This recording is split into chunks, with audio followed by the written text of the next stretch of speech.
are in for a day. I don't know whether to be scared or excited, but my brain says to be excited, so we are. So, last night, LockBit decided to keep their fucking promise and started slowly releasing information because they done been pissed off. If you missed my previous video, the Federal Reserve was hacked. LockBit took credit for the hack. And in a weird turn of events, LockBit is not trying to expose individual civilian information like we've seen in past attacks before. They are specifically threatened, quote unquote, expose America's banking secrets. And that's the links that they're posting. I don't even know if they're going to take the money now. As you can see here, it is absolutely not a hoax. They are posting the links. And here are the fucking links. So this is what's happening right now. The green ones are ones that have been released and contain a link. The red ones are the ones that are still on a countdown timer. I snagged that screenshot last night. All of the links should be published. Y'all better go get your grubby paws on them while they're still available. I don't know why I'm so behind on this stuff, man, but have y'all heard anything about that? And could anybody get in the comments and tell me, what does that mean? What does the links do? Somebody let me know. What's up, y'all? So, how much wood would a woodchuck chuck if a woodchuck could chuck you? That's the question. See, I went inside, I got me some snacks, got me a drink for the road, and then the meat section full of hot dogs and sausages. Yeah, he seems friendly, right? Open arms. Hey, come here. Let me chuck ya. Look at them teeth, bruh. You think this is a game? Watch my other videos. I explain in great detail. You end up missing. You might get turned into a hot dog, sausage, or McDonald's. Taco Bell's another outlet. Check it out for yourselves. Houses, and those are tons and tons of meat that we grind up in the sausage and the hamburger, and that's why we made those the most popular things, sausage for breakfast and hamburger for lunch. And so all the goyim out here are really eating their children. And even when we say this outright and tell you people, you don't believe it. So that's your problem. Yeah, I remember that clip from a documentary a long time ago. We know what's in the food, man. And a lot of us still continue to eat it. And you know, I ain't gonna lie, I still eat it. And the reason I eat it is because eating healthy is so expensive.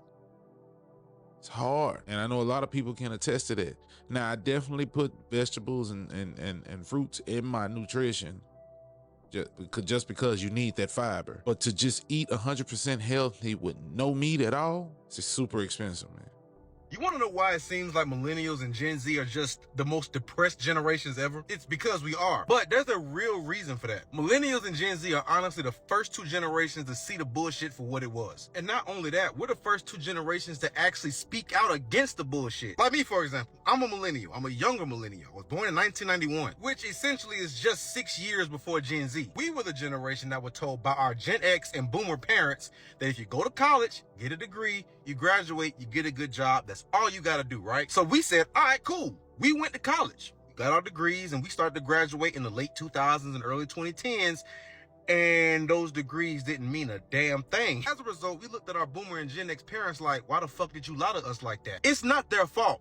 They technically didn't lie to us because the reality of when they were growing up, yes, degrees actually mattered. In fact, a lot of our parents got turned down for jobs because they didn't have degrees. They just didn't know that the world would change right as they were telling us that. Bro, we are really the transitional guinea pig generation. Like when I was born, VHS and cassette tapes were popular. But when I graduated college, we had already started to transition into fully digital media libraries. Literally everything ended and began with my generation. Millennials grew up with so many promises that we all thought we were going to be straight if we just followed the formula. That was never the case, bro. So now, here we are in our early 30s, mid 30s, late, some of us even in our early 40s now, still don't own homes, still in apartments, still kind of just winging it in life. And it's even crazier is the fact that the government still sees millennials as children, not realizing that the oldest millennial is in their fucking 40s, bro. We're depressed because we're in a stagnant state. You know what I'm saying? We have not been able to grow. Most millennials' lives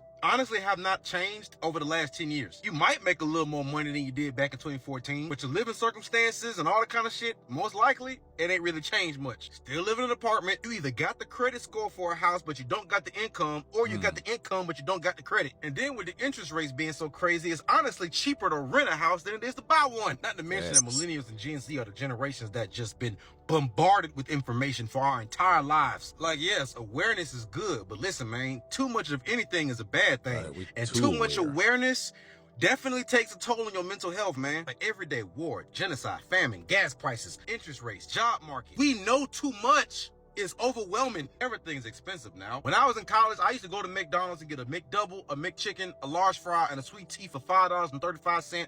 I put that same meal in my McDonald's app cart the other day. That motherfucker was $12. And our parents had the audacity to ask us, did we have McDonald's money back in the day? Motherfucker, you mean $4? So yeah, man, if it seems like millennials and Gen Z are just the most depressed and cynical ass generations, it's because we are. For a lot of valid ass reasons. None of us know what the hell going on. We just out here winging it, man. Right. He definitely spoke facts, man. You are a millennial if you were born around the 80s to the early 90s. So you know what he talking about. You know what he talking about, man. Like, life has really, really, really sprung one on us for real. So, hey, it is what it is, though. You just got to keep on pushing until something breaks or something changes, man. Did anyone else know that paying federal income tax is technically unconstitutional? I did. So there's a guy named Joe Bannister who's a former special agent of the IRS, and I listened to one of the podcasts he did recently, and it blew my mind. Long story short, Joe Bannister was a special agent at the IRS back in the early 90s. Drove around in his car a lot, and he listened to a radio station where one day he heard them talking about how federal income taxes are illegal. So working for the IRS, naturally he's interested in finding out if this is true. So he goes on to do years of investigating, and he finds that in the actual IRS handbook and the Constitution, federal income taxes are only to be paid by U.S. citizens who are working abroad, not U.S. citizens who are working in the U.S. That's crazy. So he brings all of his findings to his boss at the IRS and asks him about it, and his boss asks him to resign immediately. Why? He doesn't work for the IRS anymore, but guess what else he doesn't do? Pay federal income taxes. And he has a CPA, which is basically just a fancy term of being an accountant. So once he gets fired from the IRS, he goes back to being an accountant, but he helps people not pay federal income tax. And in 2004, he ended up being an accountant for a guy that did not want to pay federal income tax anymore. And the guy also wanted a refund for all of the federal income tax that he had paid over the last 3 years. So Joe Bannister goes and he files paperwork to get all of this man's federal income tax that he has paid for the last 3 years back to him. And just for doing that, Joe Bannister ended up getting sued by the United States government for attempting to defraud the United States government. And obviously this was a lengthy court battle, and there's a lot of details that I'm not going to tell you, but in the end, he won. He beat the United States government on paying federal income tax because he was able to prove that there is no law or no part of the IRS or no part of the Constitution that says you have to pay it. Would highly recommend Googling this guy's story if you're interested. He goes way more in depth than I did. It's seriously insane. But you know what? It kind of makes you think. So if he won against the United States on how paying taxes is not an actual thing, or there's no law saying that you have to do it, then we as a people should be compensated for being forced to pay it when we don't have to. So basically, paying taxes is a choice. If you want to pay them, you can, because it helps the country, right? But now we're being forced to pay them because they're pocketing most of it. I mean, it's crazy, man, right? We should get some compensation. You're going to want to hear this. All you flat earthers, artificial sun proclaimers. My friend Cliff just sent me this.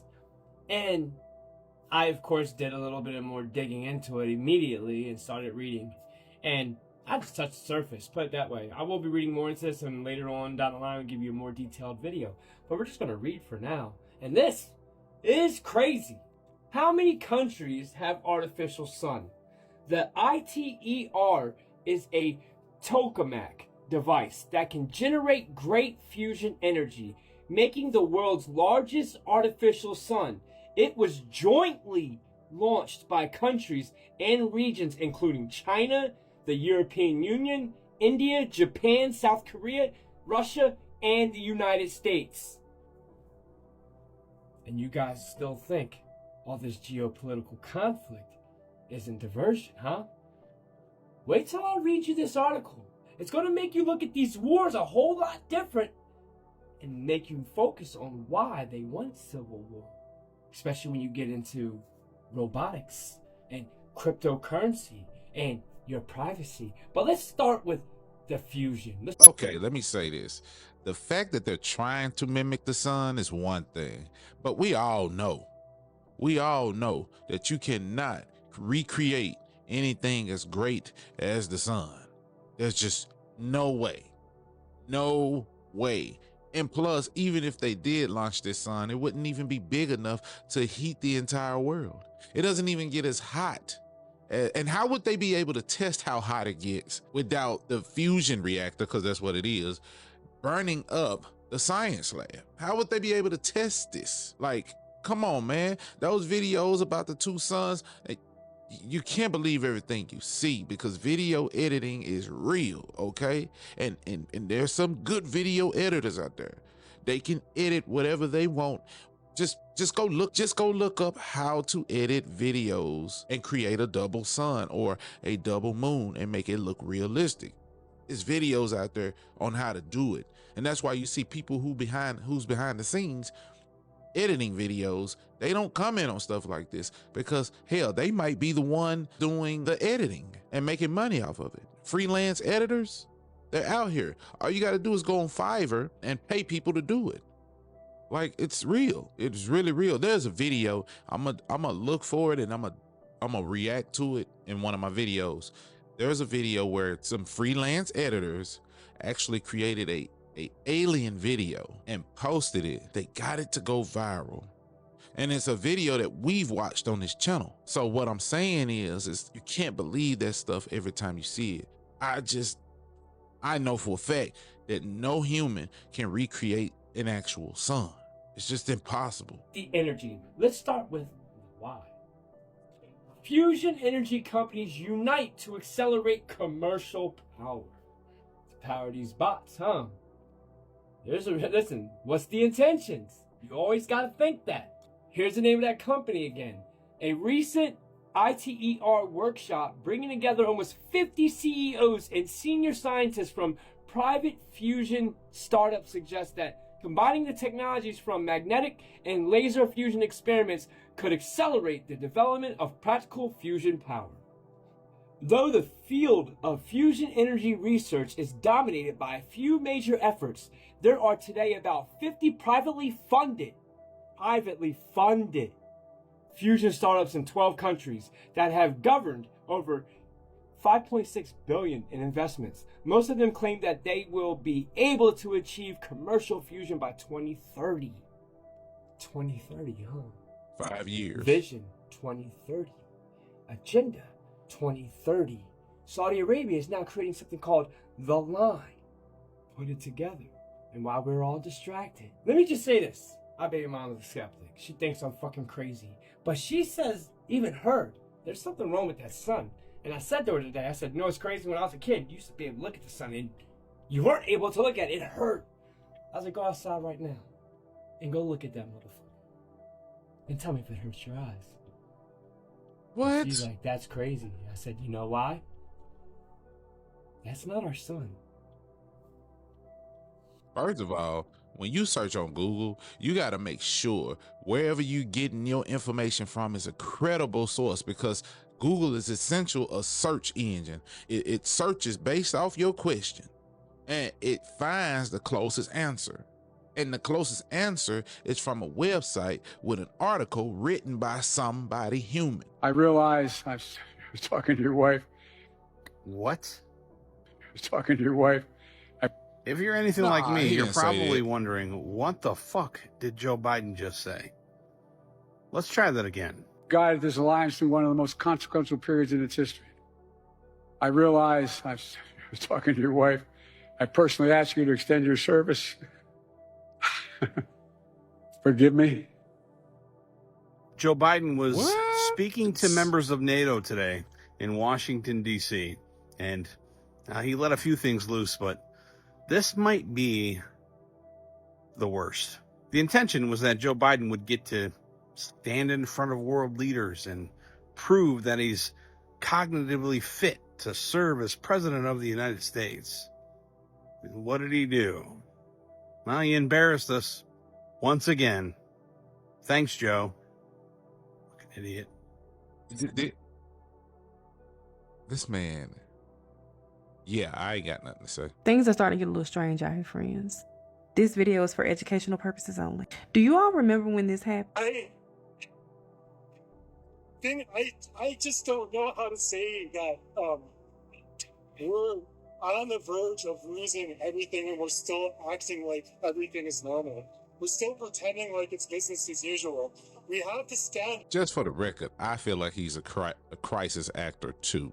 I remember this video, but I really feel like he's a crisis actor because why in the hell does he look like an older Ashton Kutcher? I'm just saying. To the rich people that are controlling the power, that are burning the fossil fuels, and locking in irreversible global heating. Now, for those of us that don't know who that is, his name is Peter Kalmus, and let me run down his qualifications for you really quick. He's a graduate of both Harvard and Columbia University with a PhD. Now, he ain't really here to play with y'all. His fields are climate science, ecological forecasting, and science communication, which means he's qualified to speak, okay?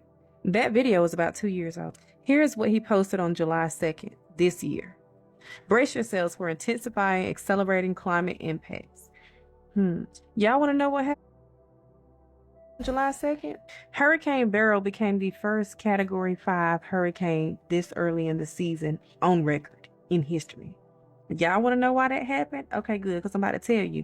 Typically, it takes about 25, 26 degrees Celsius for a Hurricane 5 to form in an ocean, right? And that normally doesn't happen until around August, where on July the 2nd, the waters in which this hurricane was in was at 30 degrees Celsius, which is super early for any type of water in the Atlantic Ocean to be that warm. Now, Peter mentioned the burning of fossil fuels, and I know people seem to think that's not a big deal, but this is taken from the Worldometer website, friend. Now, as of today, friends, we have about 1.3 trillion barrels of oil left and about 1 trillion. What if they're using the fusion reactor to heat up the motions? That's the only thing I can say that would be the fishiest thing they can do with it. That's the only thing I could say. But what y'all think? Barrels of oil equivalents of natural gas left. That sounds like a lot, right? But we only have 39 years left until the end of oil. We're talking about something that took millions of years to create, gone in less than 40 more years. Yeah, we're using a lot of it, friends. Now, that is the Worldometer report, so I'm going to assume that they're talking about what's left in the world and not just the U.S. I just felt like that was kind of weird, so I reckon I call and tell y'all, friends. But anyway, I hope I ain't got y'all up in too much of a tizzy, and I'm going to call you back later on. Bye. I hope people know that natural gas and oil is called natural gas and oil for a reason, because we as a people, and I don't give a damn how elite you are, have no control over how much of this stuff the earth makes. Okay, this is the natural process by which the earth has to live and breathe. It is a living organism, just like we expel fluid or we expel urine, we expel feces, right? The earth does the same thing, but by the design of the Most High, we are able to use these fossil fuels and turn them into energy, right? So what she was looking at was saying that's how much we got left here in the US, and that's why they're trying to go to clean energy like fusion reactors. This right here is the Bible from 1775 telling us at the time that we used to have 13 months. The first month of the year is March. Look at all the way to the end, guys. There's 13 months. 13 months. First day of the week, Sunday. Second day, Monday. Look at that. Seventh day or Sabbath, Saturday. This is the proof right here. One of the things Constantine did was because he wanted the pagans to worship God, Jehovah, was he moved the day of worship. I spoke about to this. The day of the sun, which is why we now worship on Sunday. because Sunday became a pagan day. Well, another thing Constantine did was move the day of Jesus' birth to December, because Tammuz died on December 23rd. And it was believed, because Nimrod, his father, was a hunter, it was believed that Nimrod would be reborn in his son Tammuz. And his son Tammuz's birthday was December 25th. And what you would do on Tammuz's birthday was you would set up a tree. Deuteronomy 16:21. You shall not plant for yourself any tree as a wooden image near the altar which you build for yourself to the Lord your God. It was believed that in order for Tammuz to rise again as his son Nimrod, you'd have to go to the tree, you'd have to cut down a tree from the forest, and you'd have to put balls on it. And the balls were symbolic of testicles. The tree was symbolic of a phallus. Jeremiah chapter 10. Look what it says. Hear the word which... Yeah, I had to go look up the Hollywood tree, right? It's a real tree, and how it's believed to be magical. Hence the reason why it was used as the first Christmas tree. And, you know, Nimrod, all that stuff goes together. So you gotta do your due diligence now. Speaks to you, O house of Israel, thus saith the Lord. Do not learn the way of the Gentiles. Do not be dismayed at the signs of the heaven, for the Gentiles are dismayed at them. For the customs of the people are futile. For one cuts a tree from the forest, the work of the hands of the workman with an axe. They decorate it with silver and gold. They fasten it with nails and hammers so that it will not topple. I hate to bring you bad news. Yo, listen, y'all remember how they said that this is what angels really look like, right? Yo, listen to this shit. Listen. Researchers say they've identified at least 7 stars that might be surrounded by super advanced alien megastructures known as Dyson spheres. Yes, I said alien structures, and I know what you're thinking, but just stay with me here, because the basic idea with this, superior intelligent life might build big structures around their home stars or planets as a way to harness or reuse that energy. A 1960s physicist who came up with this idea, Freeman Dyson, argued that if these structures existed, there'd be so much energy that human scientists on Earth could probably spot it because it would emit a lot of infrared radiation.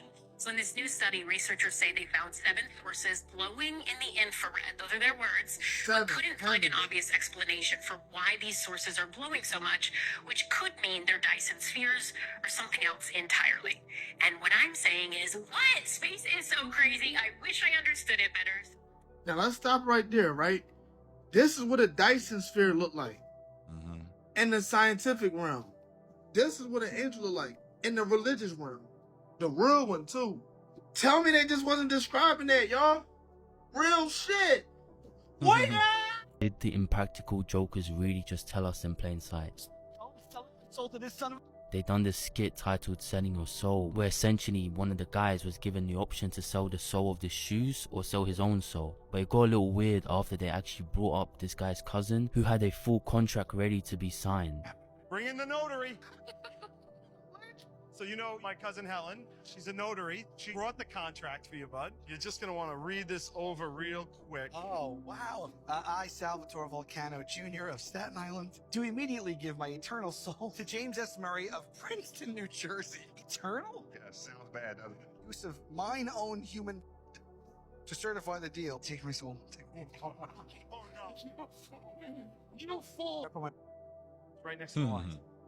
Is this what you feel like at a contract signing? Yeah. Yes. Oh, just hope. Congrats, Mark. Do you think these guys are part of the club as people claim? Let me know what you think. Well, I'm going to say this and I'm going to leave it here. As you can see, somehow these crazy videos and get back into my collage of videos. It is what it is, because we all know we got to deal with this type of stuff in this world. And the main thing I want to talk about, and I want to end this off with, is the illegal tax thing, man. The G word knows is illegal. It's just not enough of us coming together and banding together to fight the fight. Just imagine if we did, though. Just imagine if we did, and we striked out and we said we're not working anymore until you take taxes away. I definitely know that there will be a change, because the world runs because of us, the working class people. Y'all out there know that. So just imagine if we all decided to band together. But the thing is, what makes that hard is because we're so separated. You're in this city, I'm in this city, you're in this town, I'm in this town. Like, how do you band together? Well, I would say use social media, but no, they watching that. So, you know, when a lot of people get to banding together and coming together, that's when they start watching your pages. A small YouTube like mine, yeah, the G word ain't worried about it. But if I get like 200,000, 300,000, I gotta really watch what I say and what I react to, you know. So yeah, that's where it comes in at. So I don't really know, y'all. I don't really know how we can actually band together and come up with a solution to overthrow the G word and try to get rid of Texas. Because once we get rid of Texas, everything will be fine. Everything will be fine. I really believe that all of this stuff that we're going through is because of Texas and interest rates and blah, blah, blah, blah. But that's a whole nother story. Don't take out no loans. Just straight up like that, right? But we definitely have to find a way to communicate with each other. And I would say use ham radio, but they provide the antennas and the service for us to even be able to use ham radio, right? Unless you use a repeater. If you use a repeater, then you're only connected to those people you're repeating with, right? But it is what it is. We got to use our heads here. And I know that some of you what ifers out there are super smart. I've seen the things that y'all say in the comments, and it blows my mind. So I know you guys can come together, man. I know you guys can come together, man. I think we need our own social platform where we can actually talk these private talks and come up with some sort of manifesto that only we know, and we can spread it to people with like minds. Y'all have to excuse my computer. My computer gets messages, so if you hear the ding, that's where it's coming from. But anyway, we have to find some way to be able to communicate. And I don't know what that way is, because everything that we try to use to communicate is created by someone who is connected or working with the G word. You know, we might have to go back to paper. That's the only way you can keep it 100% private. But then and don't send it through the US mail either, because they read those too. So we just have to find a way, you guys. But like I always say, do what you will with that information. And hey, if you like what you saw, make sure you like, comment, subscribe, turn on that notification bell so you know when I upload. Hop in the description, follow all of my social media.